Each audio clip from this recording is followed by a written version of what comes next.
رہنمائی فرما دیجئے، میں حفظ کی طالبہ ہوں اور قرآن پاک حفظ کر رہی ہوں، لیکن مجھے قرآن پاک حفظ کرنے کا بہت شوق ہے، لیکن ایام کے دنوں میں رکاوٹ پیدا ہو جاتی ہے اور جو منزل ہے وہ ڈاماڈول ہو جاتی ہے، کیونکہ تلاوت ترک ہونے کے بعد جب دوبارہ پڑھنے بیٹھتی ہوں تو گزشتہ کافی حصہ بھول چکا ہوتا ہے۔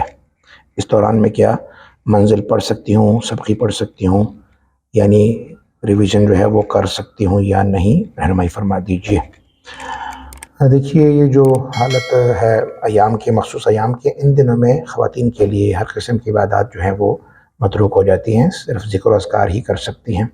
البتہ نماز کا وقت آئے تو بہتر طریقہ یہ ہے کہ جائے نماز ڈال کر بیٹھ کر ذکر و اذکار کریں، تاکہ وہ عادت جو ہے وہ خراب نہ ہو۔ رہی بات طالبہ کے لیے، جو حفظ کی طالبہ ہیں، تو ان کے لیے دو طریقے ہو سکتے ہیں۔ ایک تو طریقہ یہ ہے کہ ان کے پاس کوئی بیٹھے اور جو قرآن پاک کی منزل ہے اس کو ریپیٹ کرے، پڑھے تلاوت اونچی آواز سے، اور طالبہ اس کو سنے، یا قلم سے قرآن پاک کے اوپر جو ہے وہ قلم پھیر کر، ہاتھ انگلی نہیں قلم پھیر کر جو ہے وہ اپنی ریویژن کر سکتی ہیں۔ دوسرا طریقہ یہ ہو سکتا ہے کہ قرآن پاک سامنے کھلا ہو تو اس کو دیکھ کر دل ہی دل میں صرف جو ہے ریپیٹیشن ہو سکتی ہے، یعنی اس کی الفاظ زبان سے ادا نہیں ہوتے اور صرف قلبی ریویژن ہے تو اس کی اجازت ہو سکتی ہے۔